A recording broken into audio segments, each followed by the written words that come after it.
커지고 있습니다. 민간인에 대한 보호 대책이 마련되지 않은 상황에서 폭격 명령이 이뤄지고 있다는 겁니다. 이라크 군등 일각에선 IS의 인간 방패 전술에 걸려들었다고 주장했습니다. 교전 중인 건물의 지하에 민간인들을 가둬놓고 공습을 유도했다는 겁니다. 이라크에선 지난해에만 민간인 16,000여 명이 사망한 가운데 절반 가까이가 모술 일대에 집중됐습니다. 한편 미국 워싱턴 포스트는 트럼프의 강경한 대테러전이 이어지는 과정에 무고한 희생이 늘고 있다고 보도했습니다. JTBC 정혜성입니다.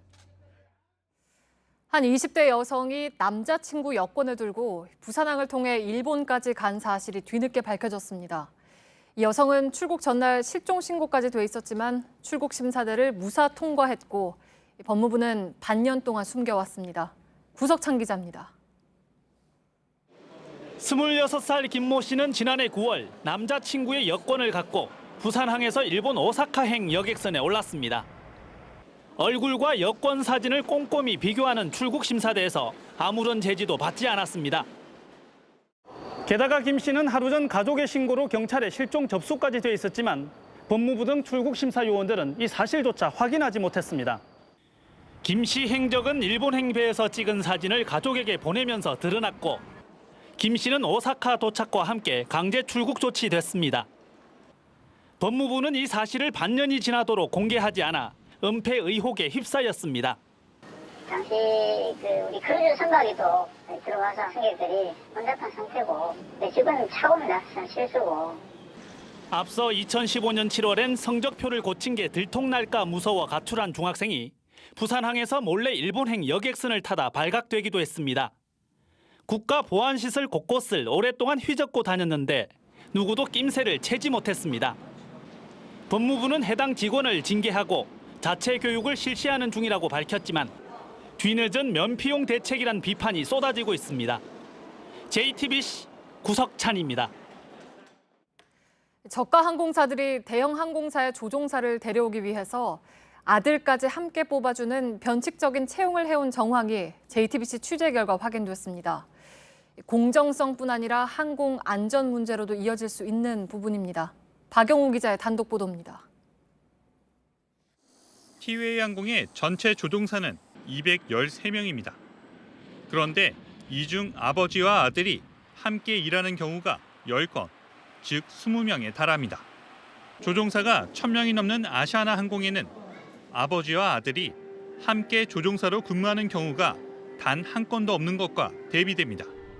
국토교통부가 취합한 현황 자료에 따르면 5개 저가 항공사 중 아버지와 아들이 한 회사에서 조종사로 근무하고 있는 곳은 모두 3곳입니다. 티웨이 항공에 이어 제주항공에는 모두 8명의 부자 조종사가 근무 중입니다. 에어부산은 한때 6명이었지만 훈련 과정에서 4명이 동반 퇴사하면서 현재는 2명만 재직하고 있습니다. 업계에서는 이런 현상이 우연은 아니라는 말이 나옵니다. 저가 항공사들이 대형 항공사의 조종사를 스카우트하는 과정에서 아들까지 함께 조종사로 취업시키는 특혜가 제공되는 의혹이 있다는 겁니다. 회사 내부에서도 좀 이건 아니다라고 얘기를 몇 년 전부터 해왔는데 회사 입장에서 기장 수급을 해야 되기 때문에 어쩔 수 없다. 저가 항공사들은 조종사 채용이 공정한 절차에 따라 진행됐다고 밝혔습니다. 이에 대해 국토교통부는 문제점은 다분해 보이지만 현행법상 조종사 채용은 항공사의 고유 권한이라 개입하기는 어렵다고 말했습니다. 전문가들은 항공기 조종사는 수백 명의 안전을 책임지는 자리인 만큼 투명한 절차와 검증 과정을 거쳐 채용이 이뤄져야 한다고 지적합니다. JTBC 박영우입니다.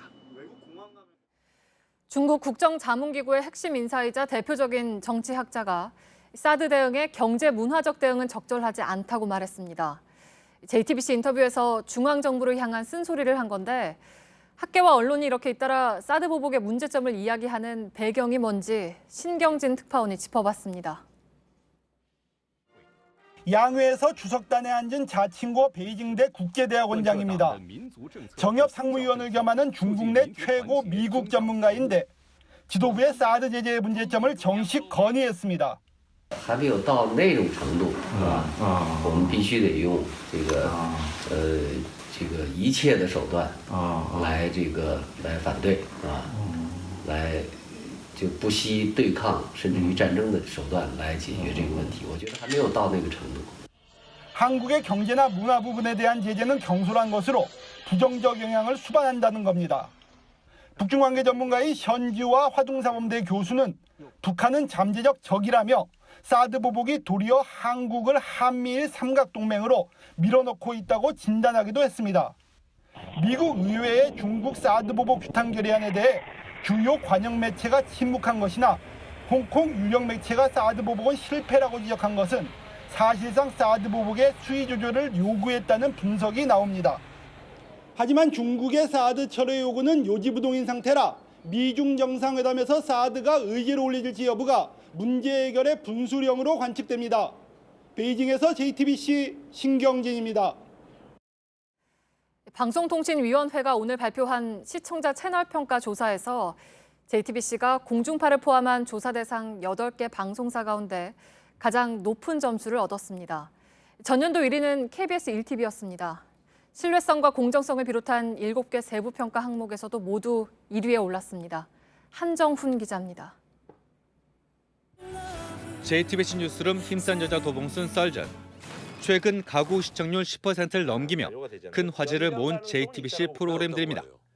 방송통신위원회가 오늘 발표한 2016년 시청자 평가 지수 KI에서 JTBC는 10점 만점에 7.65점으로 1위를 기록했습니다. 2015년 조사에선 KBS 1TV에 이어 2위였지만 1년 사이 큰 폭의 상승세를 보이며 조사 대상 8개 방송사 중 가장 높은 점수를 받았습니다. 방통위가 정보통신정책연구원의 의뢰에 매년 조사하는 KI는 전국 시청자 4만 8천여 명을 대상으로